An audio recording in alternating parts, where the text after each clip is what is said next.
This is Jewel Changi, a multi-purpose complex located in Singapore's #1 airport, because it is our only airport. There's a wide variety of things to do here, like admire nature, shopping, eating, shopping, crying because you don't have enough money to shop, and more shopping. I chose to do my site visit on Jewel as I was intrigued by the dynamic interaction between cosmopolitanism and local cultural representation. I was also interested to see how Jewel would introduce tourists to the rich local landscape, only to find my expectations lowered.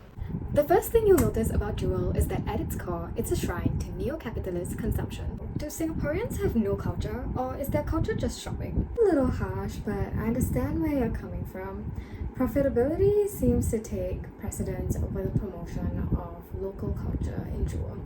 In fact, the architectural design and layout in Jewel are meticulously crafted to create a consumer-driven environment. So, Jewel being a pyramid is on purpose? Is it to corner people into spending more money? Jewel actually has a dome-like structure. It was never a pyramid. No, I saw something on Wikipedia. It's actually a pyramid. Do you want me to send it to you?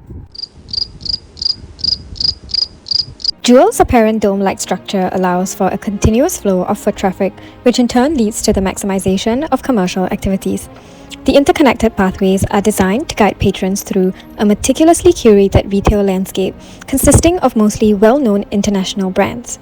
Is there a reason why we have so many international brands in Jewel? Is it because local businesses couldn't afford the rent? I'm not quite sure about the rent, but the use of international brands probably has a two-pronged approach. To travelers, it showcases Singapore as a very cosmopolitan space and might even encourage consumption due to their familiarity with the brands. And to Singaporeans, the presence of international brands allows them to adopt a more cosmopolitan nature because it provides them with exposure to different products, styles, and experiences from around the world. At the end of the day, it all does lead back to consumption. Some patrons have expressed that due to Jewel's design, they actually found themselves unintentionally walking in circles, like a dog chasing its tail. Maybe it's because the interconnected pathways lack distinct dead ends, or maybe they're just stupid. I keep walking in circles. I can't find what I need to find because everything's like in a circle shape. I can't do this. This intentional layout aims to prolong their stay and encourage commercial activities. It's also interesting to note that travelers are able to drop off their baggage before walking around Jewel, because we want travelers to buy more things without worrying about the things that they already have. Let's talk about the rain vortex. Can you drink the water? No, not that I know of. It's always better to drink water from recommended sources like tap water or bottled water. But it is interesting that you mentioned the rain vortex. The dome-like structure highlights a central focal point, and clearly Jewel's centerpiece is the rain vortex, which is actually the world's tallest indoor waterfall. And how the central space is used is a good indication of the intentions and priorities behind the architectural design.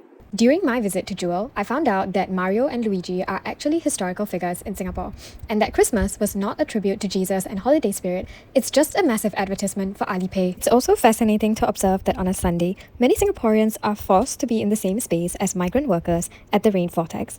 Migrant workers repurpose the space to have their own picnics and get-togethers. They stand in stark contrast to a majority of other patrons at Jewel, as they do not actively engage in the consumption culture that is facilitated by the space. Could you fill me in on what Mario and Luigi did for Singapore? They are fictional characters. They didn't do anything. Oh. Yeah, it is important to know that Jewel might be a huge letdown to many Singaporeans, as it feels very reductionistic of Singapore's culture as merely consumption. Earlier, I mentioned that one of the things I was intrigued by was the local landscape in Jewel. So, how can we observe the Singaporean identity in Jewel, besides of course the love for consumption and Mario? Firstly, the idea of being surrounded by awe-inspiring high-tech engineering is very Singaporean. It represents our innovativeness.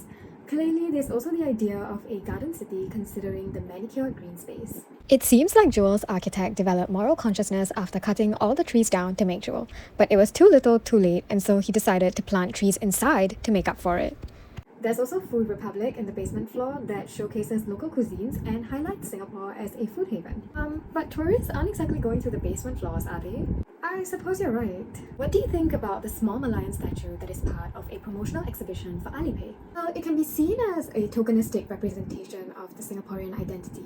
Such symbolic gestures may give the illusion of cultural preservation and representation of our identity, while actually neglecting the deeper complexities and diversity of our heritage. It also highlights the tendency to rely on surface-level symbols rather than engaging with the multifaceted aspects of our identity. Do you think there's anything else that is representative of the Singaporean identity? Not that I know of. Experts might disagree, but arguably the most Singaporean feature is the presence of long queues, with usually half of them not knowing what they're queuing for. This sheds light on our consumerist culture, potentially overshadowing more meaningful aspects of the Singaporean identity, if there even is one. If you're wondering what this is, we're on the same page. What is this large structure in the middle of Jewel? The Grains of Thought structure is a work done by a Singaporean artist. It's a humble grain of rice, which is an icon of Asia, and it's supposed to inspire curiosity and reflection. Okay, here's something I'm curious about. Singapore doesn't even produce rice, so why do we use a rice grain to represent us? That's a really good question. I suppose it's seen as a symbol to Singapore's regional identity and its connection to Southeast Asia. Even though rice production itself is not a prominent part of Singapore's economy, it unifies us because it pays homage to the broader multicultural context of Southeast Asia and showcases Singapore's position as a regional hub. Rice is also a staple food in many Southeast Asian countries. Even still, there's nothing humble about an obnoxiously large structure. This is really diminishing my human spirit. Is it okay if we talk about something else?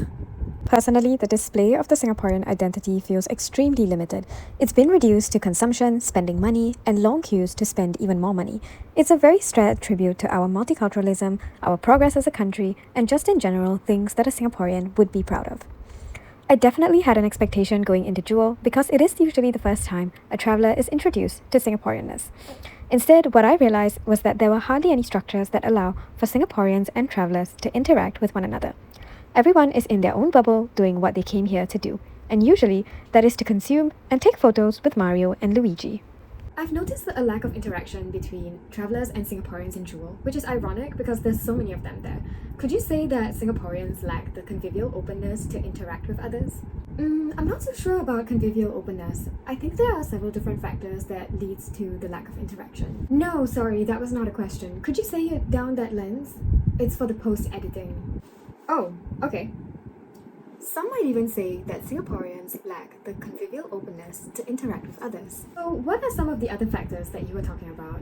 Well, firstly, the design and layout of Jewel may inadvertently create segregated spaces.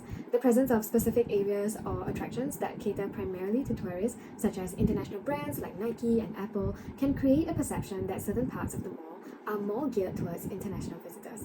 In contrast, local Singaporeans might gravitate towards familiar shops like Food Republic or FairPrice, or they might even gravitate towards spaces where their children can play without paying. This spatial division might discourage organic interactions between the two groups. So you're saying that travellers don't enjoy Marios as much as Singaporeans do? Some people have different reasons for coming to Jewel, don't they? My mate Paul would come to Jewel because he was in search of jewels to help him survive the rising cost of living in Singapore.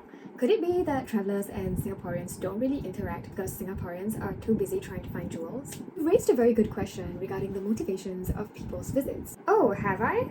Yeah. Differing motivations and interests between travellers and locals might also contribute to the lack of interaction. Tourists often prioritize exploring and experiencing new things during their visit, while Singaporeans might see Jewel as a convenient shopping destination or simply a place to run errands. These divergent purposes and mindsets may limit opportunities for genuine interactions to occur. While there is a lack of interactions between these two groups, there are times when they interact.